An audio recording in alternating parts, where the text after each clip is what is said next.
Brigitte Kébé réside sur l'avenue Maouia dans le quartier Molokai à Kintuka Pêcheur depuis maintenant une dizaine d'années. De toute sa vie, cette quadragénaire n'avait jamais connu pareille catastrophe.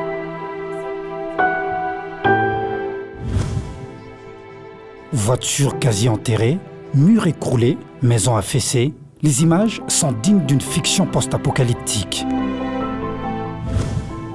Lundi dernier aux alentours de 3h du matin, de violentes averses s'abattent sur la capitale et n'épargnent pas ce quartier de la commune d'Ongalima. Dans le feu de l'action, Brigitte parvient à sauver ses enfants, mais ses biens matériels sont emportés par les eaux. Aujourd'hui, sa demeure n'est que ruine. Moi j'ai perdu parce que toute ma maison est juste là, la maison là que vous voyez là. Et on dort, on est à l'extérieur avec les enfants. On dort là dehors parce qu'il n'y a pas, on n'a pas d'endroit où dormir. À l'intérieur de nos maisons là-bas, il y a les sables. On doit faire sortir des sables à l'intérieur des maisons. On n'a pas assez de moyens pour faire sortir. La main d'œuvre, c'est seulement les journaliers là qui viennent faire sortir petit à petit.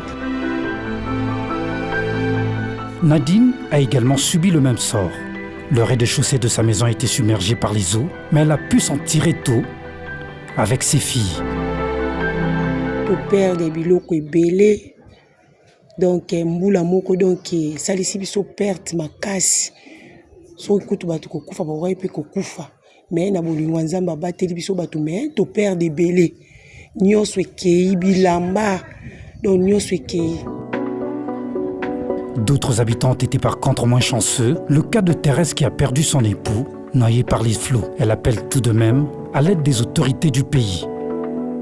Toyokika matanga ya mbula pepe na mopepe to bimi to simbi eloko na mokote bilamba ka ko ozo mona ndenge na bimaki nango a part ça na bimi na eloko te to simbi na ba koko to za na bango to bimi to telemi na nzela ero to telemi na nzela to moni ma yezo ya e pression ya ma ye to yoko kima so papa akufa na mai kaka na mai yo papa akufi kaka na mai yo naza na papa te kaka mikolo ya kufika na mai yo natikala tana kandanda koyo nami sunga tala nani makambo sasa loi kuneko no tutangile mama Denise o futa avion okenda bom yaka na Molokai yaka na Molokai o tala ba mama veuve ndenga bazola la libanda.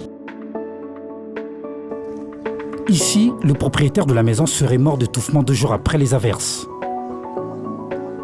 Piégé dans sa résidence par un déferlement de sable, il n'a pas pu se frayer un chemin. Pour comprendre la cause de tous ces dégâts, il faut longer l'avenue Maouia. Tout au fond, on y trouve une rivière.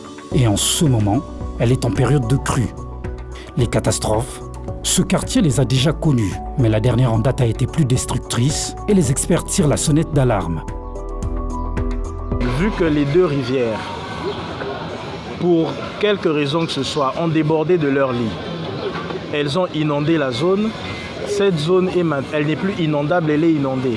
Si vous mettez des digues aujourd'hui pour ramener les rivières dans leur lit, il faudra sécher la terre. Elle ne se séchera pas.